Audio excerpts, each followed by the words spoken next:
Saya nak jemput anda semua untuk mulakan hari-hari kita dengan bacaan Al-Quran sebanyak yang mungkin kalau boleh.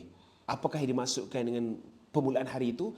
Banyakkan bacaan Al-Quran di waktu fajar, waktu subuh. Kita sedang mencari jalan di mana kita nakkan Allah untuk mempermudahkan urusan kita.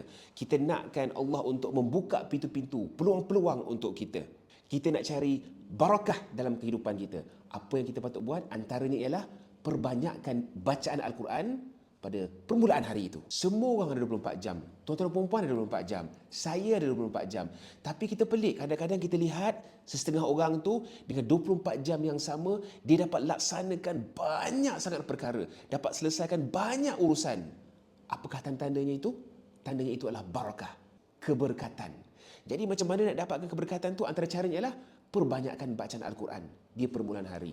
Mungkin kita boleh mulakan dengan setengah muka surat dahulu. Bila dah biasa, kita naikkan, kita increasekan satu muka surat, 1.5, dua muka surat, satu juzuk, sebanyak yang mungkin. Saya nak tarik perhatian anda kepada muka surat 290 dalam Al-Quran, surah Al-Isra, ayat 78. Aqimis salata liduluki syamsi ila ghasaqil layli wa Qur'an al-fajr.